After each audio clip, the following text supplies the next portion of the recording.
ఓం నమః శివాయ. ఓం నమో నారాయణాయ. నరదృష్టి నివారణ కాళభైరవాయ నమో నమః. ఓం దిగంబరాయ విద్మహే సింహవాహనాయ ధీమహి తన్నో నరదృష్టి నివారణ కాళభైరవ ప్రచోదయాతు. హరి ఓం. మా ఛానల్కి స్వాగతం.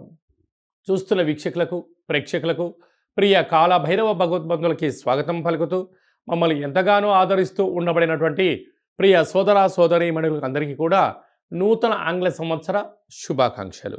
అలాగనే అందరికీ భోగి, మకర సంక్రాంతి, కనుమ పండగ శుభాకాంక్షలు. 1/1/2025 నుండి 15/1/2025 వరకు పుట్టినటువంటి వారందరికీ కూడా ముందస్తుగా జన్మదిన శుభాకాంక్షలు. అలాగనే గతంలో ఏదైతే కార్యక్రమాలు ప్రారంభిస్తున్న వారందరికీ కూడా సంపూర్ణమైనటువంటి వార్షికోత్సవ శుభాకాంక్షలు. కనుక నూతన ఆంగ్ల సంవత్సరంలో 2025లో అందరికీ శుభాన్ని, జయాన్ని, ఐశ్వర్యాన్ని, ఆనందాన్ని ప్రసాదించాలని, ఎవరైతే ఏ వృత్తులు అయితే చేస్తున్నారో వారందరికీ కూడా అష్టకష్టాలన్నీ తొలగిపోయి అష్టైశ్వర్య ప్రాప్తి కలిగించాలని మనసారా కాళభైరస్వామిని కోరుకుంటూ అందరికీ ఆశీర్వచనం. ద్వాదశ రాశుల్లో గ్రహ గమనాలు ఒకసారి వీక్షింపచేద్దాం.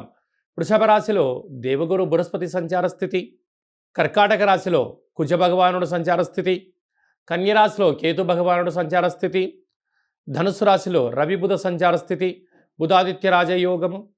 అలాగనే కుంభరాశిలో శుక్రుడు మరియు శని సంచార స్థితి, మీనరాశిలో రాహు సంచార స్థితితో ద్వాదశ రాశుల్లో గ్రహ గమనాలు ఈ విధంగా ఉన్నాయి. ధనుసు రాశి వారికి నూతన ఆంగ్ల సంవత్సర ప్రారంభ మాసంలో జనవరి నెలలో ఎలా ఉండబోతుందో ఈ వీడియోలో సవివరంగా సంపూర్ణంగా తెలుసుకుందాం. ధనుసు రాశిలో ఏ నక్షత్రాలు వస్తాయి అనగా మూలా నక్షత్రంలోని 4 పాదాలు, పూర్వాషాఢ నక్షత్రంలోని 4 పాదాలు, ఉత్తరాషాఢ నక్షత్రంలోని 1వ పాదం కలిపితే ధనుసు రాశి అవడం జరుగుతుంది. చాలామందికి పుట్టినటువంటి కాల సమయంలో డేటా ఆఫ్ బర్త్లు లేనటువంటి కారణం వలన పేరు యొక్క మొదటి అక్షరాన్ని అనుసరిస్తూ ఆ రాశిని తెలుసుకునే ప్రయత్నం చేద్దాం. ఏ, యో, బా, బి, బు, ధ, బా, డా, బే అక్షరాల వారందరూ కూడా ధనుసు రాశి జాతకులే. ధనుసు రాశి యొక్క అధిపతి దేవగురు బృహస్పతి. ఈ ఆంగ్ల సంవత్సర ప్రారంభ కాల సమయంలో జనవరి నెలలో వీరికి రాశిలోనే రవి బుధ సంచార స్థితి ఉండడం వలన అనవసర ప్రయాణాలు, చీకులు, చింతలు, ఇబ్బందులు, ఆర్థిక సమస్యలు, అనారోగ్య సమస్యలు ఏవైతే పరిస్థితి ఉంటుంది. దయచేసి ఇంట్లో వాళ్ళతో కానీ, ప్రభుత్వ అధికారులతో కానీ, సహా ఉద్యోగస్తులతో కానీ వీళ్ళిద్దరు గొడవకు ఇది సరైన సమయం కాదు.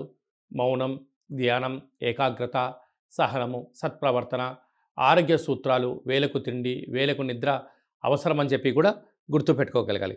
తృతీయంలో శుక్రుడు శని సంచార స్థితి ఉండడం వలన తల్లిదండ్రులకు, పిల్లలకు, గురువులకు, ఇంట్లో వారందరికీ సరైనటువంటి వస్తువులు, బంగారు ఆభరణాలు, షేర్లు, క్రయవిక్రయాలు యోగదాయకం.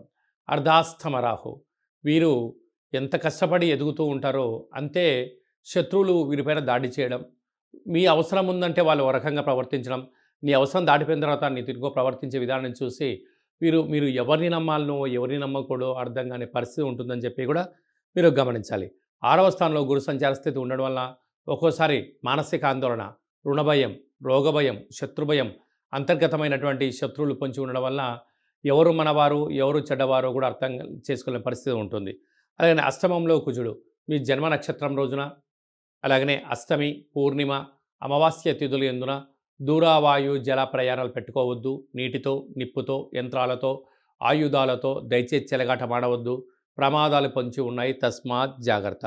అలా రాజస్థాన్లో కేతు సంచార స్థితి ఉండడం వలన మీరు ఏం చేస్తున్నారు, ఏం చేయాలనుకుంటున్నారు, సాధించాలనుకుంటున్నారో మీకు క్లియర్గా అర్థమవుతుంది.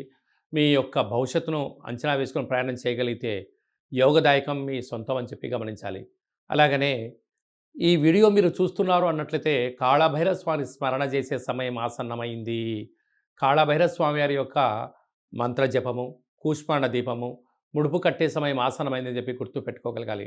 అంటే ఇన్ని లక్షల వీడియోలో ఈ వీడియో మీరు చూస్తున్నారు అన్నట్లయితేనే స్వామివారి యొక్క ఆశీస్సులు, స్వామివారి యొక్క సేవ, స్వామివారి యొక్క శక్తి మీకు కావాలని గుర్తుపెట్టుకోగలగాలి.